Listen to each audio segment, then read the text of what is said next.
everyone. So today, Matt and I have the pleasure of being joined by Dr. Thompson, Rob, and Kirk, who all work in the emergency department at the Royal Jubilee Hospital here in Victoria. And the Royal Jubilee Hospital, also called RJH, is Island Health's designated COVID-19 hospital. So welcome to all of you, and thank you for joining us today. Now, Dr. Mike Thompson is an emergency room physician and clinical instructor with UBC's Emergency Medical Program. Rob and Kirk are both registered nurses with specialized training in emergency medicine and triage.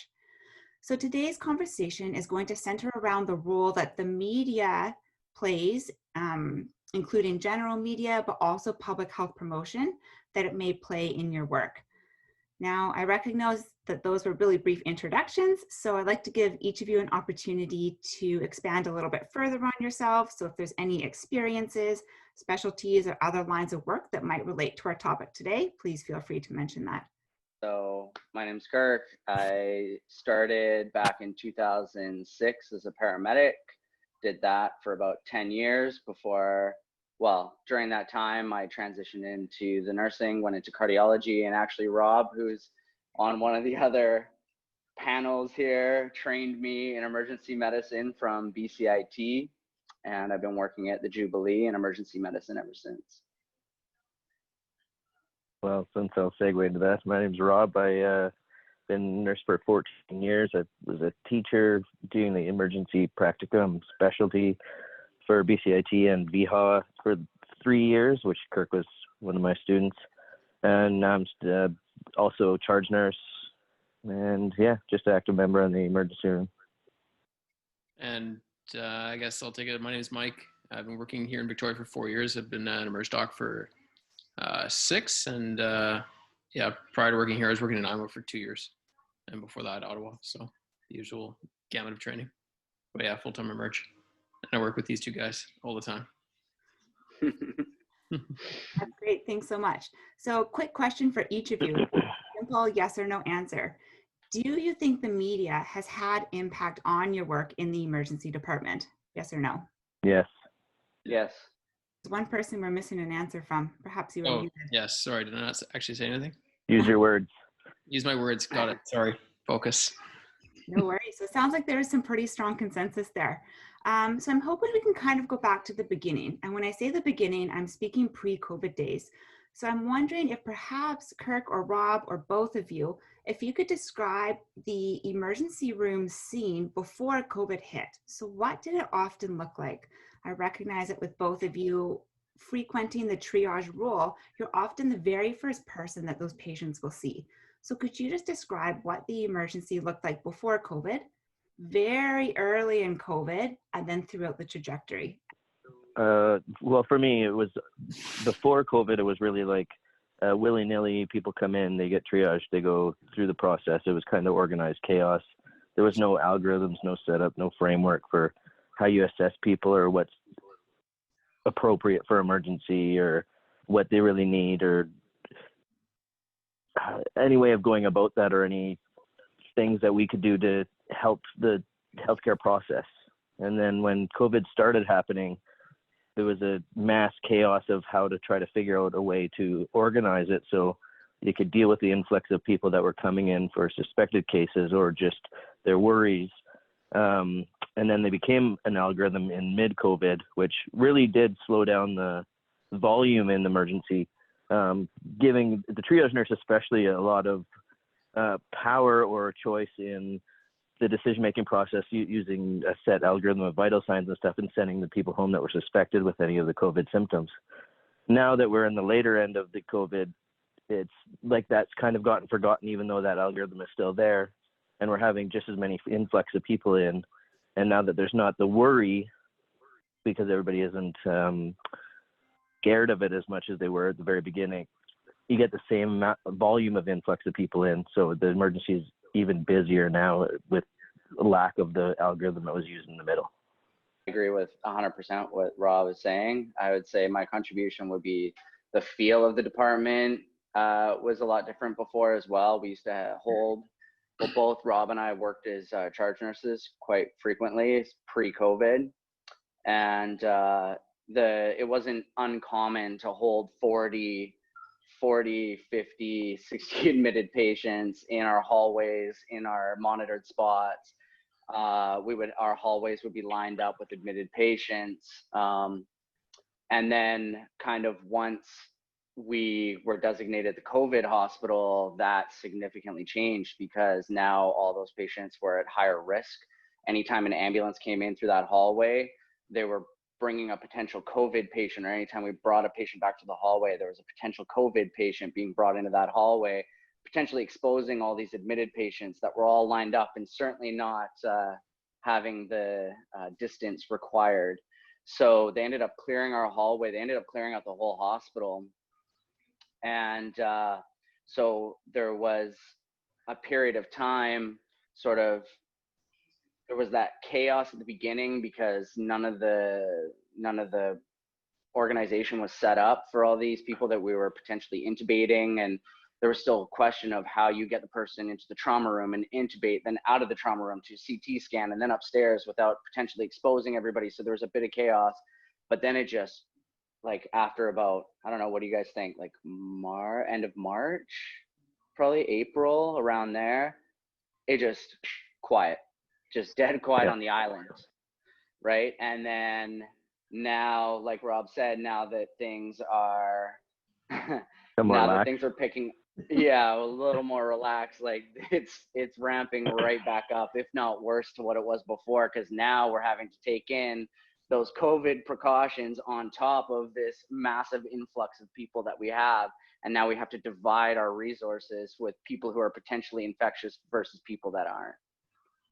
Completely agree. Yeah. Yeah, and it sounds like it slowed down quite heavily in March or so.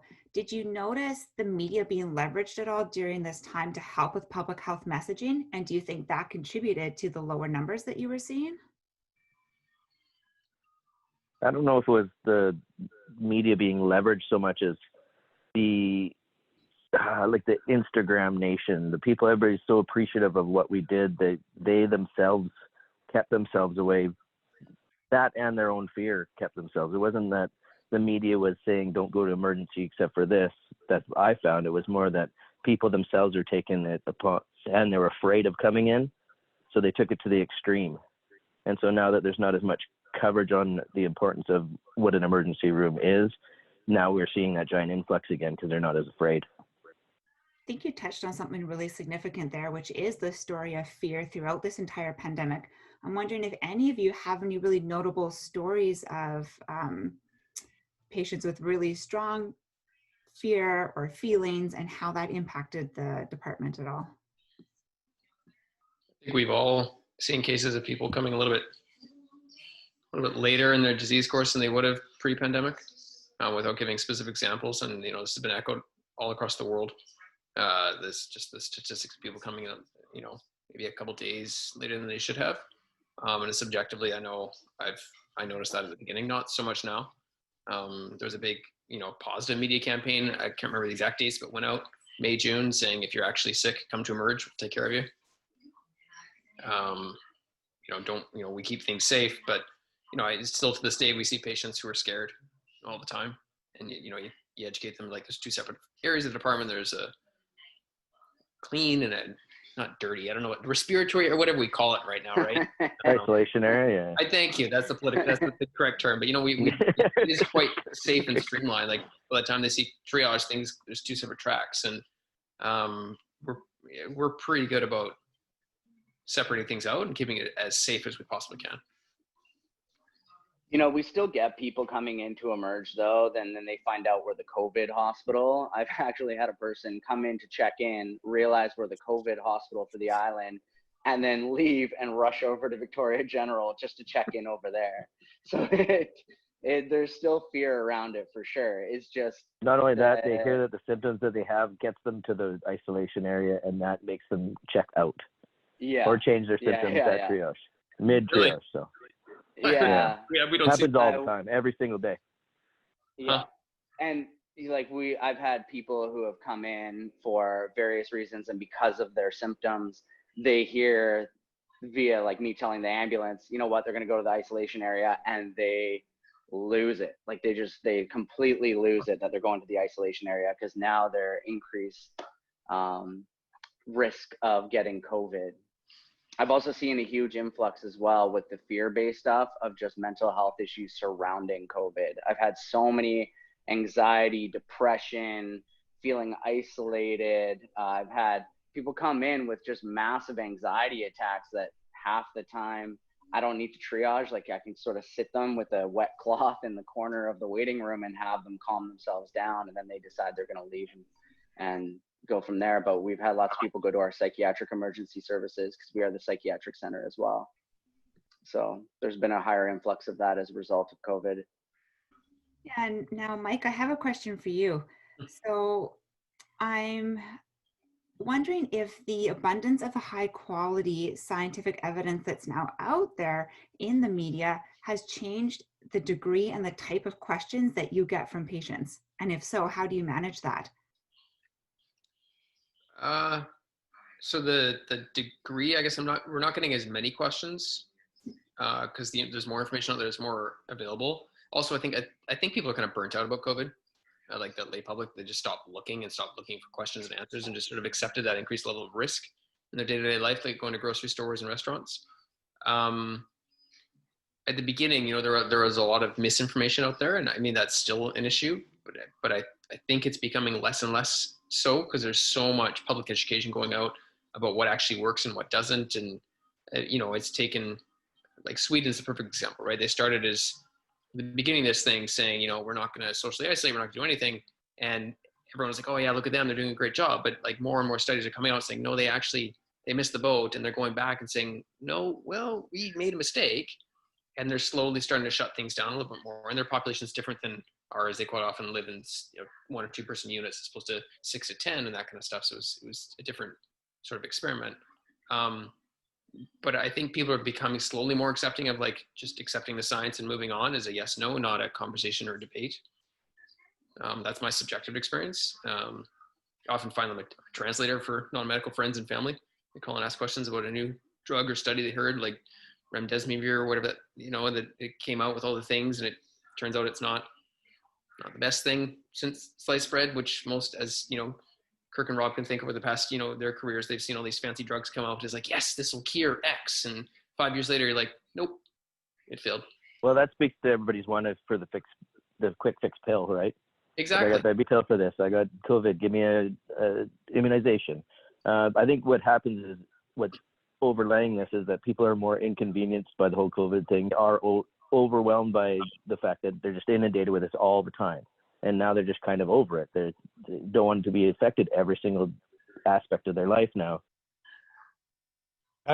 Building off of that, I'm wondering if any of you are able to kind of speak to the misinformation and disinformation, or either around COVID or around other kind of medical or health issues. Have you been around long enough to see this kind of a trend in terms of whether or not this is actually kind of increasing? Do you see patients coming to you who think that, they have these perceptions that you have to kind of correct? And if so, how do patients typically kind of respond to that when you try and drop a truth bomb maybe on them when they're not willing to hear it, or they have their own kind of preconceived notions about their illness? I think that triage, you get that with everything. As far as like a gallbladder attack to diabetes to alcoholism. If the truth bomb is what people want to hear, they're only going to hear what they want to hear. And so they take any piece, so the misinformation or disinformation, they take any piece of information that can be construed as fact, or even the fiction stuff, if it's sensationalized enough, they can use it. That they use any little piece they can because it serves them, and then they go off of that like it's gospel. And so we were running into that forever, and as a triage nurse anyways, I have, in every other kind of ailment that you can come up with. But this is just, now it's the new catchphrase because it's been sensationalized over media.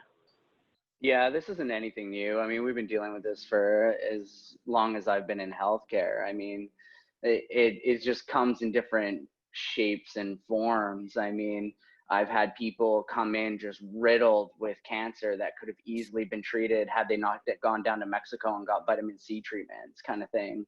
Or you get people who come in and at triage, the first thing they tell you is, I just want to let you know that I don't believe in Western medicine. If you're kind of going against their vaccination thoughts, or you're going against their thoughts on how to treat cancer, their thoughts on COVID, or their thoughts on wearing a mask, they're going to get defensive, and it doesn't really matter how you approach it. They're going to get angry. And so it's just not worth approaching it a lot of the time. You just kind of go, okay. And to speak to that, the FEHA setting up the algorithm for us to decide objectively whether they need to be there or not actually gave us a lot of power, which is really helpful at the very beginning of it. And now we're not really relying on that so much, which we should still be, but there's not as much as an emphasis on it too by the health authority or by media as well. So we're seeing a backlash of that. And along the same lines there, so the class this week listened to a podcast that discussed some of the deaths and the harms that have transpired due to misinformation in the media. Have any of you seen that at all? I think I don't know about this misinformation, but what people did do, and I think Mike spoke to this earlier, is that it's not that it's the misinformation that they were told something and so then they died or harm happened. It's just that there was a fear mongering about COVID that they stayed so far away with their self-isolating, and people would be coming in with drastic GI bleeds or abdominal aneurysms that were rupturing, that they could have been treated a lot earlier but didn't because they were so afraid of coming in because of COVID. And I think that's the piece that you're touching on there. Yeah, it was the fear. It was really quite tragic. Like, without giving specific examples, there are a couple. There's some things you kind of look at it like, oh, if you were here 3 or 4 days, we would have been able to do so much more. Or even simple things like if you were able to go to a clinic, because all the doc's offices, everything closed. So we saw a massive influx of elective primary care and stuff. But even if you're able to go to a clinic 5 days ago and get diagnosed with your pneumonia and get treated appropriately, then you wouldn't be seeing me on day 6 really quite sick. Those were the real harms, and people were just scared, and rightfully so. Like I can't speak for you guys, but I was at the beginning of this, I was scared. I would go into work and the exposure, and it was just so unknown what you're walking into. And it's just kind of a Pandora's box. Absolutely. And that was actually one of the questions that we received from one of the students was, were you guys scared to go to work because of COVID-19? And if so, how did you work through that? We deal with things like tuberculosis and meningitis and things that we isolate for all the time. And if you are a smart healthcare practitioner, you pay attention to what this can do to you and the causes and risks to it and what kind of precautions you need to take. And if you looked into COVID, it shouldn't have changed anything what you would normally do with any of those previous cases. It's just that you had to be more aware of what you're looking for COVID. And so I didn't really get that afraid. I just had to inform myself a little more of what COVID was. Yeah, I was never that scared of going to work with COVID. I think working in emergency, you have to have a fairly high risk tolerance. You never know who's walking through that door and what they're carrying with them.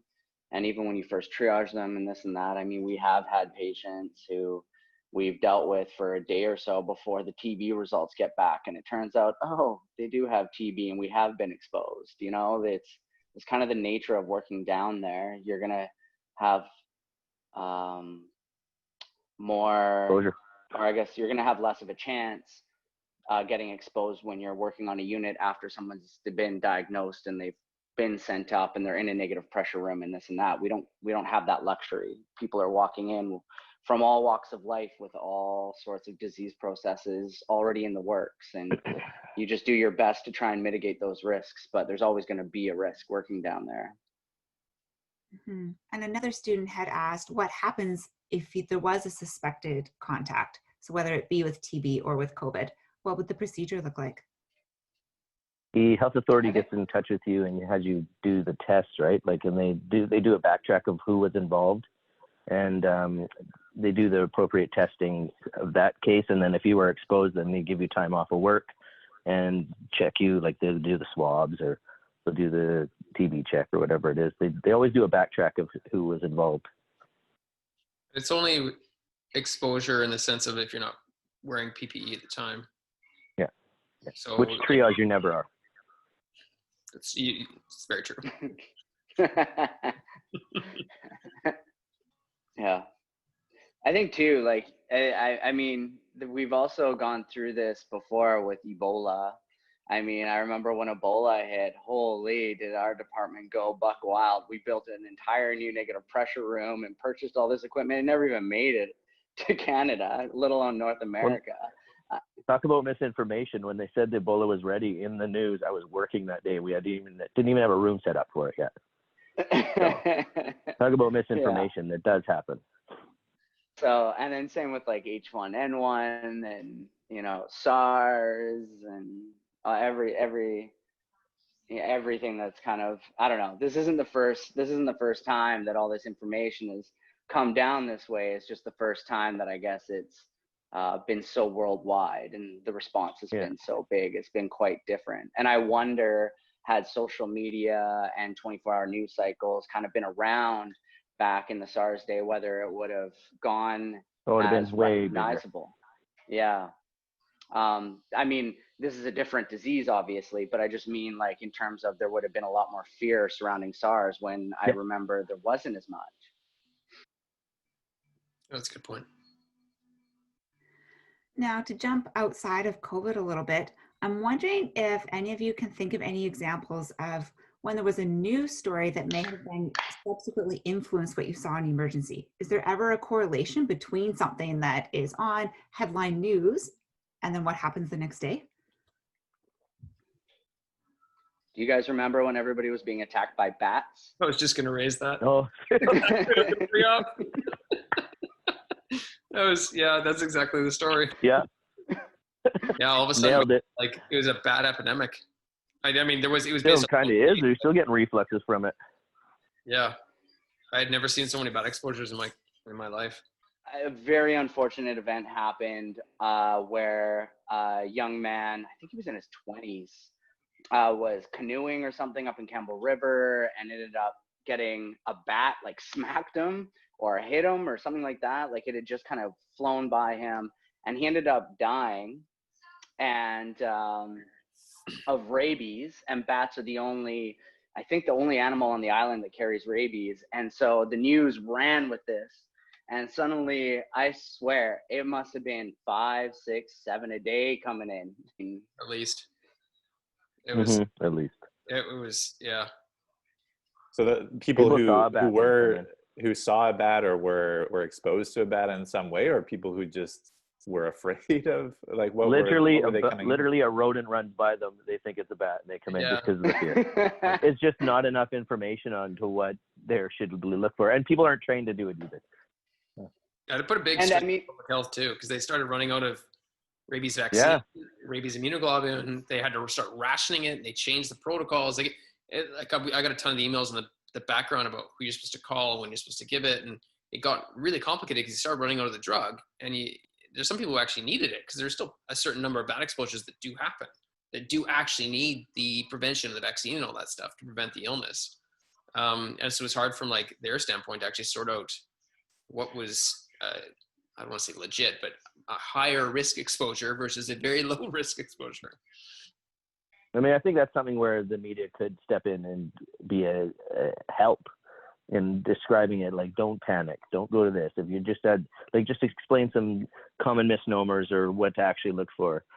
Every summer, there's something new. I mean, there was the summer where everybody was coming in because the news ran some story where if you use the cheap cleaning tool for a barbecue, that you would ingest the wires.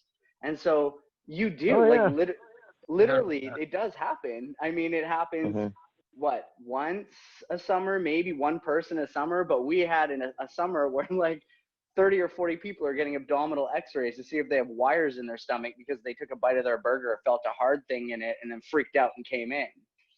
We even had nurse-initiated order kind of sets for Tide Pod exposures for people swallowing Tide Pods. Oh, I remember those. For poison control. Right. Yeah. So, yeah, and that all became from the media too, so. Back in 2017, 18, when health crises were so much more simple.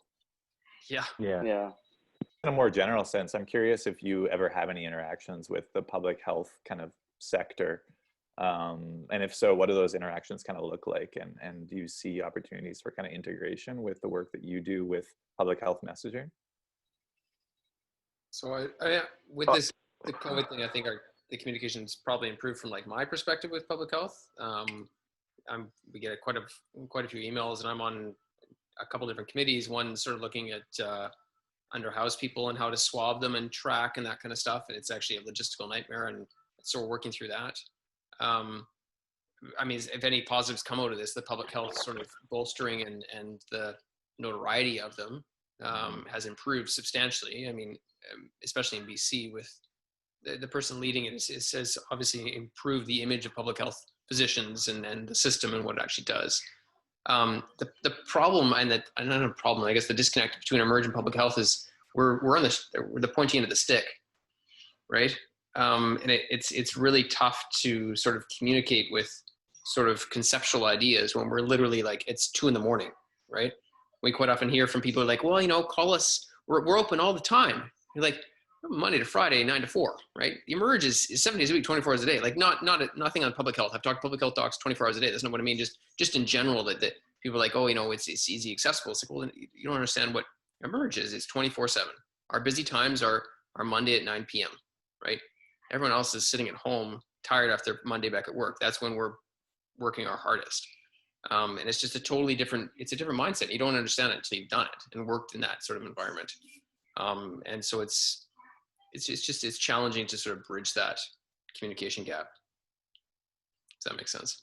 Yeah, totally. I mean, public health, as we're all aware, is kind of, it's, concerned with things like the social determinants of health and addressing kind of prevention or upstream determinants of health. So all of those things that need to go right before, in order for someone not to end up in the ER. But then exactly, right? By the time they end up in ER, then at that point the public health has kind of failed at its job with that particular patient anyways.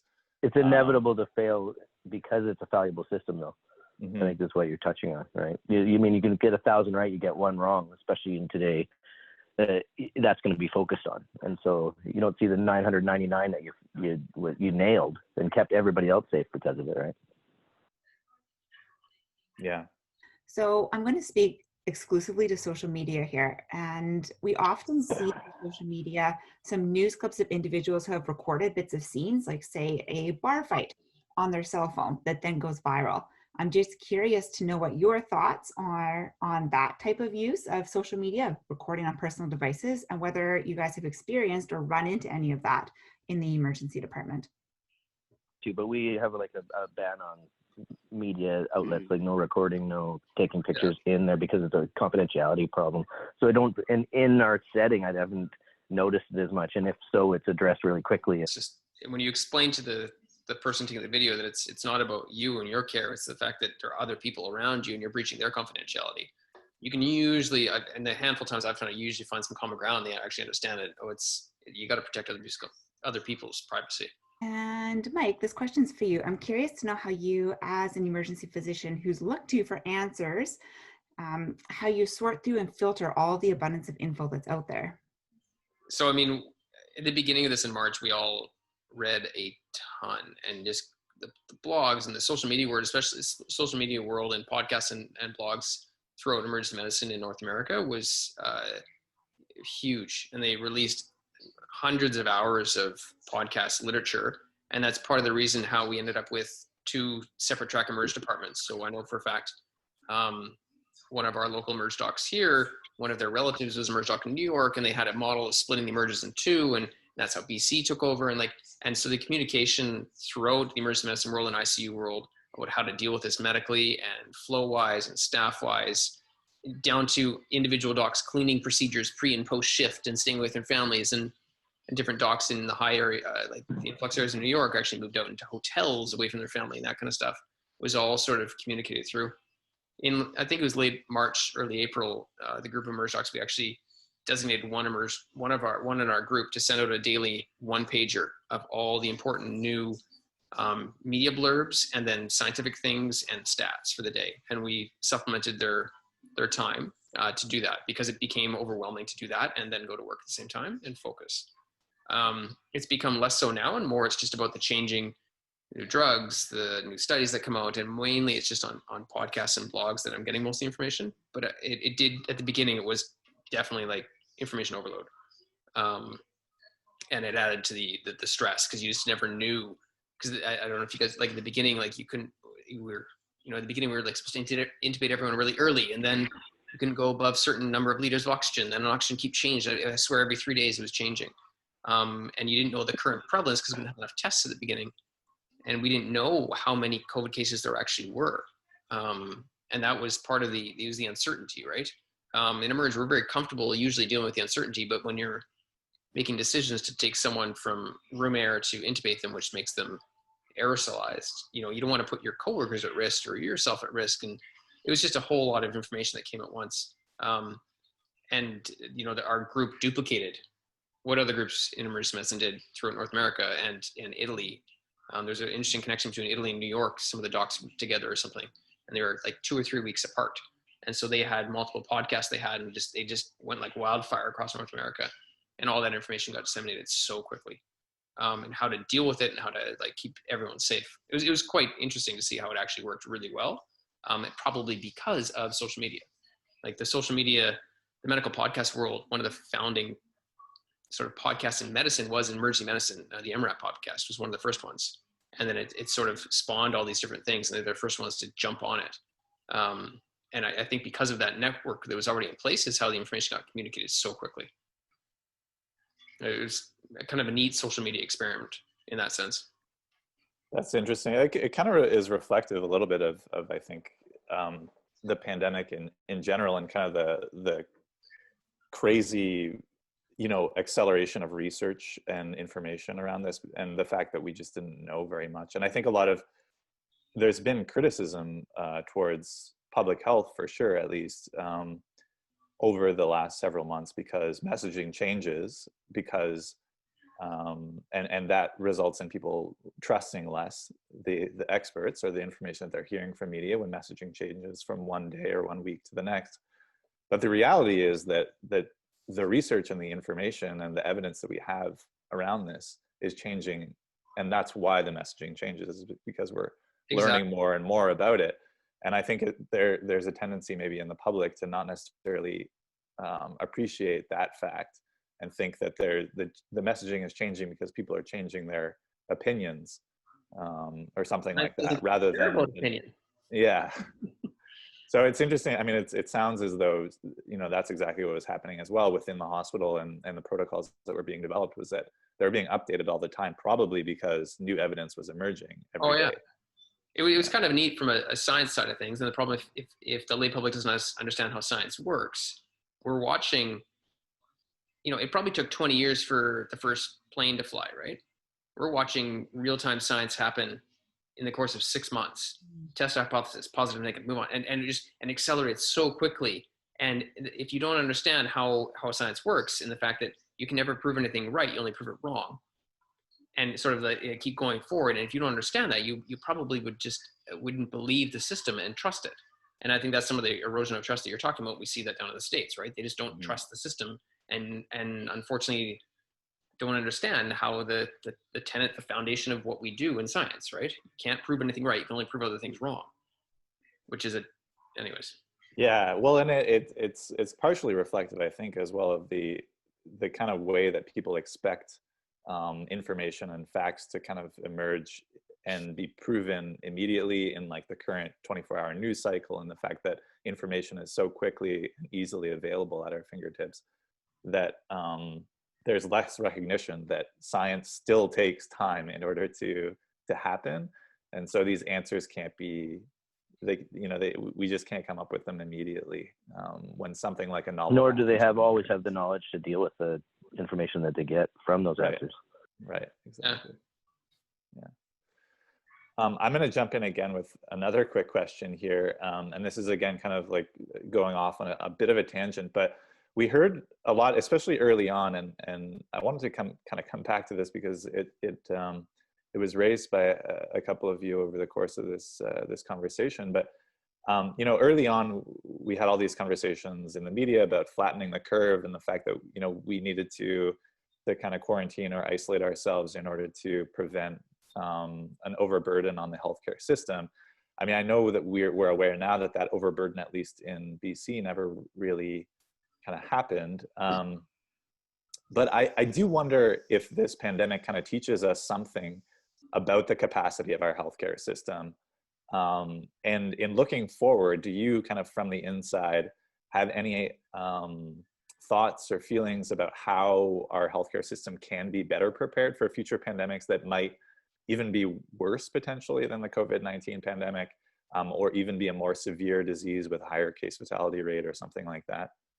Is there anything I that think one of the things that this showed us is that if you try to prepare for what might happen instead of just what you're dealing with constantly on a regular basis, you're way better off to always have that surplus, to always be thinking ahead of what might happen the next day. Like in COVID, when it first hit, with the algorithm and everything, like Kirk was alluding to earlier, our hallways are full, we're full of admits in the whole department. And because they saw the COVID pandemic hitting us and it being a hindrance and we needed those as emergency beds, they emptied the emergency.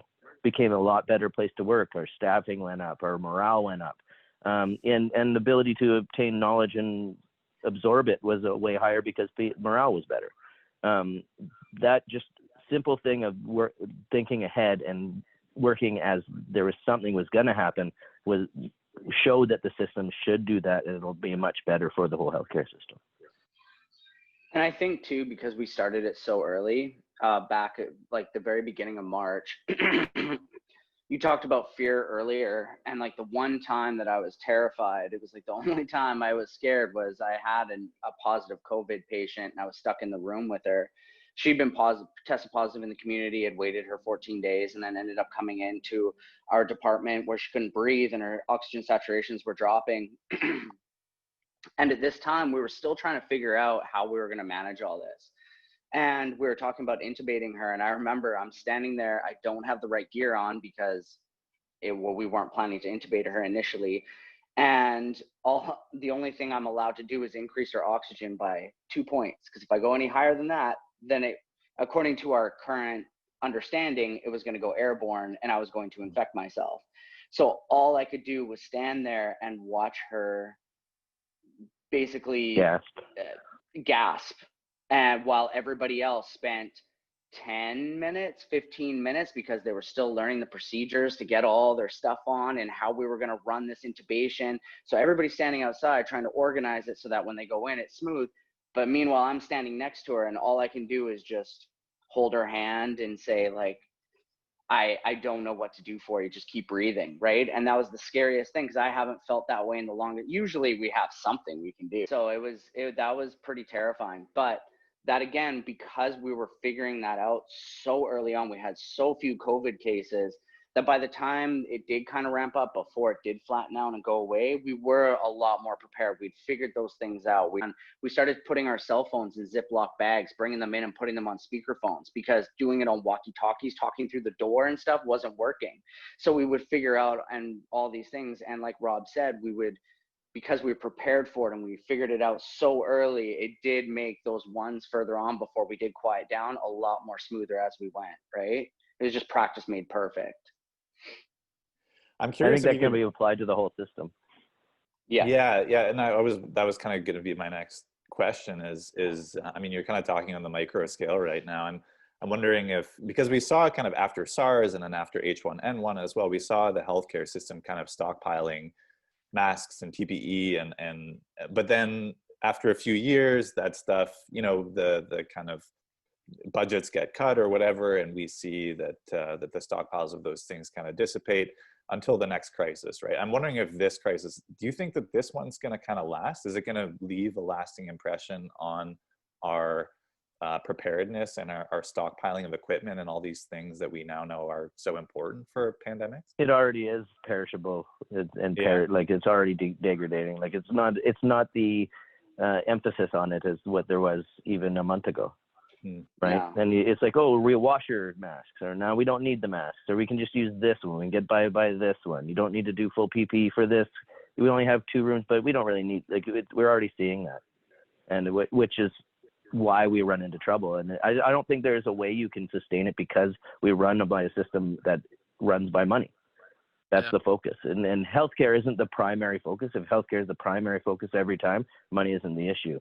They always have the best equipment, the best doctors, the right amount of staff, the right amount of facilities. And that just isn't a system that we run in. Great. Well, thanks so much for all your insights. I'm going to throw you guys some of the student questions and we'll just do this rapid fire. So they're all open to any of you. So I'm just going to go down the list here. So the first is it safe to go to emergency during COVID-19? Yes. Yes? Excellent. And what is the hardest part about working during a pandemic? I said this earlier, I'm really frustrated I have to shave here today. But no, I think at the end of the pandemic, the increased volume that we saw previous with the same amount of restrictions to isolating and the precautions, increased precautions we have. Mm-hmm. Also isolation, we're feeling it as well. Like I am personally, like this job, I love it, but there's certain times where you need to hang out with a buddy afterwards, have a beer and chat about the day you had, right? And now you can't as much, and it's isolating from that perspective. The same as everyone else is facing with the isolation. It's just kind of compounded because it's just a different environment. Mm-hmm. Absolutely. The funny thing is we get to go to work and kind of socialize in a weird way. Good, thank you. So next question here. What's the best thing in your opinion that's come from this pandemic? Made it safer overall. Yeah. And better patient care, to be honest. Better 100%. Patient care. Yeah. Maybe a recognition of what the emergency department does. Chatted with other specialists and stuff that I don't think people really understood what we did. But I think there's definitely the recognition will get eroded away, I'm sure. But I do think the perspective has changed a bit. Like it's sort of realizing what we actually can do and what our value is. It has been huge. On a personal note, did you take note of and appreciate the whole pot banging at 7 p.m. thing that was so popular early on in the pandemic? It was neat to hear. I felt after Rob and Kirk would echo this, it felt weird though. And I did. Yeah. Because we just see ourselves doing our job, and then there was the whole healthcare hero system, and that's not what we do it for. So no. Yeah. What was nice is the not just the pots, the people writing things on the ground outside, and the little gestures of people holding signs up when you're leaving. There was appreciation there, I felt, for sure. There's still a little sign right outside the Jube when you walk in the main doors. A little kid sign that says thank you. And it's been there for 6-7 months. It's still there. Adorable. And I look at that every day when I walk to work. Yeah. Really neat. And on that note, we had a few students that specifically requested that we express their gratitude to you guys for all of the dedication and hard work that you've put in. And here's a question, and I think we've addressed this already, but I'm going to ask it again. Are healthcare workers tested regularly for COVID-19? This is one of my big things. There's no reason to test someone who's asymptomatic. The whole travel thing, swabbing everyone before they fly, just doesn't pass scientific rigor or make any sense, right? Like if I take an X-ray of my arm right now, it's not broken. If I then fall down and break my arm 2 minutes later, and then the logic is being it can't be broken, I just had an X-ray. Like that's the logic that's being used right now for the asymptomatic swabbing, and I just can't. Couldn't agree more. Past it. Like there's no reason to swab anyone unless you have symptoms. If you have symptoms, then yes, you must get swabbed. That's the only way to control this thing. I just got swabbed today. Actually, I just stuffy nose for 2 days. So I go get swabbed, and then I get the result 5 hours later, and it gets texted me, and it's negative. Well, even in that, and you go in and get your results, you could have contracted COVID in that time, even though you had a negative swab. No, Rob. I'm negative. You don't understand. Oh, but your arm's fine. Your arm isn't broken. Exactly. Oh, geez. Have any of you come across or seen any very clearly visible cases of positive COVID-19 patients? Yeah. Yes, but that's where we're forced to be in that kind of environment when they come in. So that's the only reason. Yeah. Mm-hmm. I've had also to speak to that. I've also had people have come in, and I've had a lot of people have all those symptoms and not have it. And also the first 3 or 4 weeks of it in March, we weren't allowed swabbing anyone because we didn't have the swabs. Yeah. And so we probably all saw more cases than we realized. No one actually knows how many we saw. It doesn't really matter. But yeah, we couldn't get swabs for the first 3 weeks. I can't remember what the restrictions were, but it was something. It wasn't until like early April where we just started swabbing like crazy. So when we were working at triage, we were told that we were only really to swab people if they came out, or to consider people if they came out of specific countries. And even though it was exploding through the United States wasn't one of those countries. It was mostly China and things like that. And to be honest, like, it was better that way anyway, because we hadn't set up any of the community swab, like the COVID centers. And so people were just coming in droves to the emergency department, potentially infecting other people that are there and infecting everybody else, right? So, yeah, so it was better that we weren't swabbing anyway, because it deterred people from coming to the emergency department simply for the swab. Yeah. Good. Well, thank you. That was the end of the rapid fire questions from the students. So I think I'll ask you one last one, and that's, do you have any take-home messages for our students, considering that they may be entering a career in health sciences, or any other final thoughts about the role of media in pandemics? I mean, I think the media plays a massive role in this, and for positive, like we've seen in BC, the public health media and the campaigns that are going out have been hugely effective. And we've seen in the States some negative effects from how the media can sort of twist some things. So I think, going forward in our lives, especially, like, it's going to have a massive influence, and it's a huge power, social media and traditional. Especially when I was a paramedic, I used to work on calls all the time that would make the news, and I would realize how wrong the news would get it so frequently. They would miss massive amounts of information, or interview witnesses who completely got the information wrong. When I was the paramedic dealing with the actual patient, I knew exactly what was going on. I'd get home and watch the 5 o'clock news and see how inaccurate it was. And I don't think the news or media is good or bad. It's the gossipy old lady in the condo who knows everybody's business, but kind of doesn't know everything. She kind of knows what gets bits and pieces here and puts it together as best she can. So I think just taking what the media says with a grain of salt, certainly, like, there's always that binary good or bad, when really a lot of the time it just lives in that gray. So thanks so much to all of you for joining us and agreeing to, I know you're all super busy, so I appreciate you joining us on a random Thursday night. Yeah, best of luck through this second wave that we're experiencing now. It seems like at least the protocols are in place, and you're probably more than comfortable now with where we're at. So yeah, thanks a lot for everything you do, and good luck.